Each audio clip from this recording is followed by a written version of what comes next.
My name is Steve Preziosi. I'm a criminal appeals lawyer here in New York City.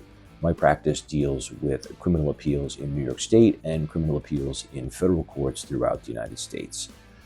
Today's video is going to be dealing with a topic that I have extensive conversations with clients about, and that's getting started on an appeal.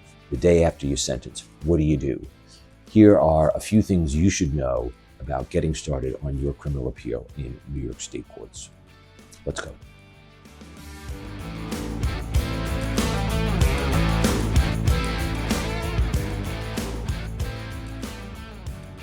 So here are three things you should know about preparing for your criminal appeal in New York State courts. We're going to be talking about filing of the notice of appeal, gathering the trial record, and consulting with an appellate attorney. Let's get started. So filing of the notice of appeal. Many times I get phone calls just about every day, and someone says to me, I just got sentenced. I have 30 days to file the appeal.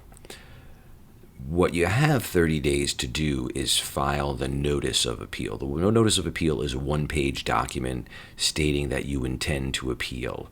And you have to file that notice of appeal in the lower court. You don't file the notice of appeal in the appellate court. You file it with in the lower court.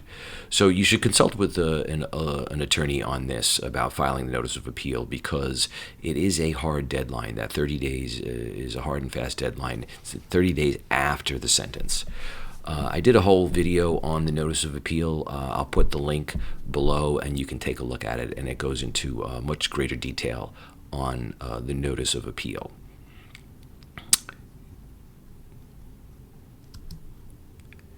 Gathering the trial record for the appeal. This is really important. And a big part of the trial record are the transcripts.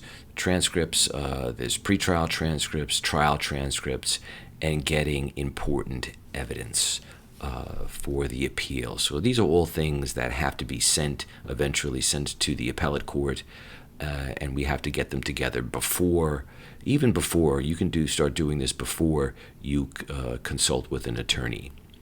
So obtaining the transcripts. Let's start with what are transcripts. If you walk into any courtroom during a trial, you'll see a man or a woman off to the side near the judge's bench typing down everything everyone says. What that person is typing are the transcripts. It is a word-for-word transcription of what everyone is saying. The judge, the lawyers, the witnesses. Those are the transcripts. Ultimately, you'll have to contact the court reporter, the person doing the actual typing, to obtain the transcripts. How do you get in touch with that person? You will call the courthouse, speak to the clerk of the court, and give them this information that I have listed here. The name of the case. It'll be People versus, someone. The case number or indictment number. The name of the judge presiding over the trial. And most importantly, the dates on which the trial or pretrial hearings occurred. So you give them that information. The clerk of the court can tell you who the court reporter was on that particular date before that judge. If it's a long trial, you might have more than one court reporter. But generally speaking, a short trial, if it's a week-long trial, you'll have one court reporter. Speak to that person, get the contact information from the clerk of the court, speak to that person, and generally speaking, rule of thumb, depending on how quickly you would like the transcripts, they will charge you somewhere between $4 and $6 a page. The more quickly you need the transcripts, of course, the more costly the per page price of the transcripts will be. Another rule of thumb is a full trial day is about 250 pages, depending on what time the trial started and ended that particular day.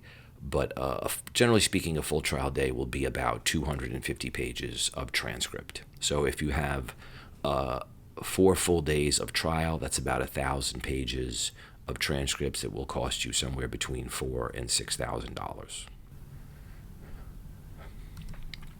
Which transcripts should you ask for the appeal, for the appellate record? You want the pretrial transcripts, the pretrial hearings.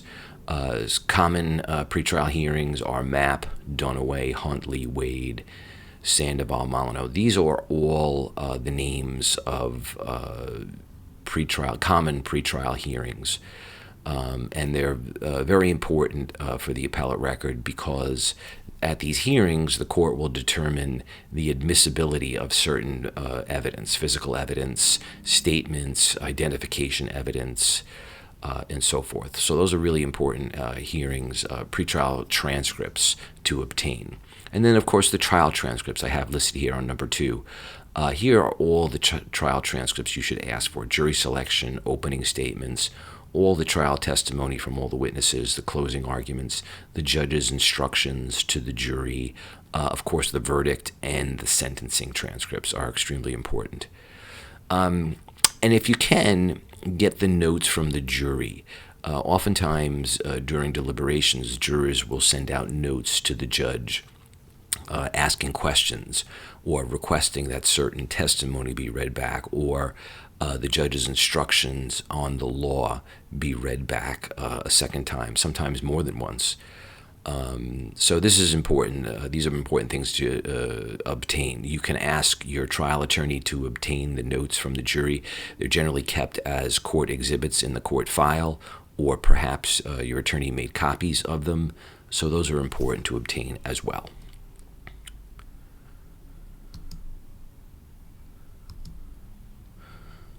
Other evidence introduced at trial will be video, photographs, documents. More and more often, video evidence is an important component of the appellate record. Everybody's got a phone in their pocket. They take videos.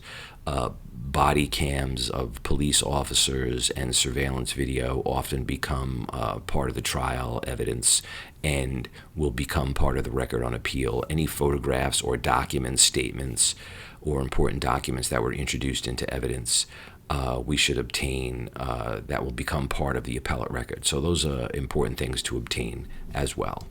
You should consult with an attorney. The appellate process is complicated. Get an appellate lawyer involved early. He can or she can direct you on how to file the notice of appeal.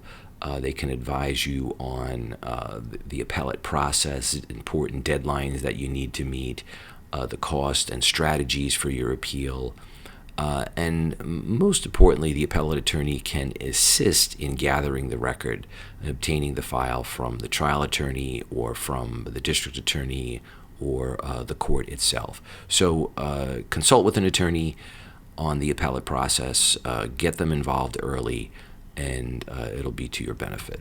Every appellate case is different.